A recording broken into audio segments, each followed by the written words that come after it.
미국과 러시아가 극초음속 미사일 개발을 놓고 계속해서 신경전을 벌이고 있어요. 미국은 러시아의 지르콘 발사를 놓고 국제 안보 정세를 불안하게 만든다라고 주장하고 있죠. 반면 러시아는 미국에게 극초음속 미사일의 유럽 배치 가능성을 경고하고 있죠.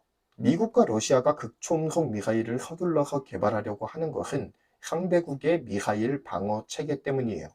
미국은 고고도 미사일 방어 체계인 사드, 그리고 SM-3 지대공 미사일 등 미사일 요격 미사일을 지금도 계속해서 꾸준하게 개발하고 있습니다.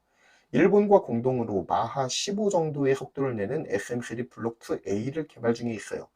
블록2A가 나오기 전에는 사실상 극초음속 미사일에 대항할 수 있는 요격 미사일이 전무한 상태예요. 러시아는 지난달 언론 보도문을 통해서 북해함대 소속 4,500톤급 호위함인 고르슈코프 제독함에서 지르콘 미사일을 발사했다고 밝혔습니다. 이를 통해 350km 떨어진 지상 목표물을 타격하는 데에 성공했다고 밝혔죠. 100회에서 발사된 이 미사일은 마하 7 정도의 속도로 비행해서 바렌츠해 연안의 지상 목표물을 명중시킨 것으로 전해졌습니다. 극초음속 무기는 최소 마하 5 이상의 속도로 지구상 어느 곳이든 1시간 이내에 타격을 할 수 있기 때문에 사실상 현존하는 미사일 방어망을 무력화시킬 수 있는 그야말로 차세대 무기로 평가를 받고 있어요. 러시아는 이미 아방가르드 극초음속 미사일을 실전 배치하기로 했습니다. 아방가르드 미사일을 운영하는 부대는 전략미사일군에 소속된 것으로 알려져 있죠. 중거리 탄도미사일인 IRBM의 일종인 이 아방가르드는요, 최고 속도가 무려 마하 20 이상에 달합니다. 그리고 사거리도 6,000km 이상이에요. 최대 16개의 분리형 독립목표 제돌이 핵탄두를 탑재할 수가 있어요. 그리고 각 탄두의 위력은 100에서 900킬로톤에 상당하는 폭발력을 가지고 있습니다.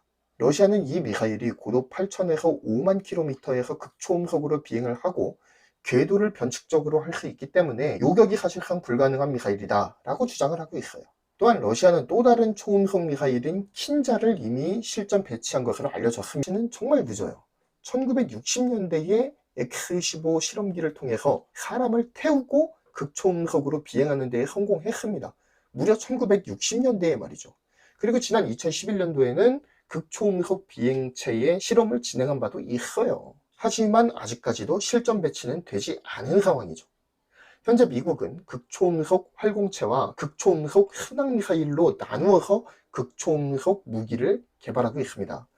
러시아와 마찬가지로 미 국방성 산하의 국방기술연구원이 주관해서 육군 한 종류, 해군 한 종류, 공군 4종류의 극초음속 활공체와 극초음속 순항미사일을 나누어서 개발하고 있는 상황입니다. 다양한 종류의 미사일을 개발하는 이유는 각 군에서 운영하는 극초음속 미사일을 탑재하는 전력이 각기 다르게 편제되어 있기 때문이에요. 미 국방성은 2022년 국방 예산에 극초음속 미사일 개발에 38억 달러를 요구를 했고요. 그리고 국방성 미사일 방어청은 추가로 2억 5천만 달러를 요구한 상황입니다. 자, 지금 현재 러시아가 극초음속 무기에서는 가장 앞서 있는 것 같아요. 그리고 그 뒤를 중국이 바쁘게 따라가고 있는 형국이죠. 그렇지만 어찌된 일인지 미국은 이 극초음속 무기에 대해서 조금 등한시한 부분이 없지 않아 있지 않았는가라는 생각을 하기도 하는데, 어찌되었든 러시아라든지 중국 같은 경우는 미국의 항모 전단이 굉장히 부담스러운 존재이죠. 바다가 완전히 미국에 의해서 완전히 틀어막혀 있지 않습니까?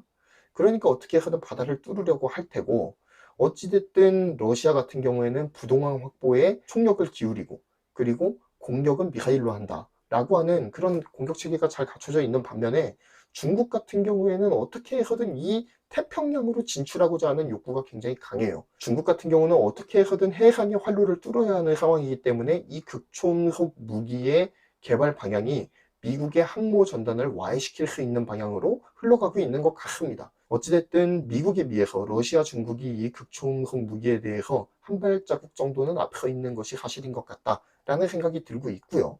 이것을 막아내기 위해서, 혹은 이것보다 더 센 공격 무기를 개발하기 위해서 미국은 어떻게 움직일지 향후 행보가 주목됩니다. 이상 웨펀테크였고요. 구독, 좋아요, 알림 설정 부탁드리겠습니다. 감사합니다.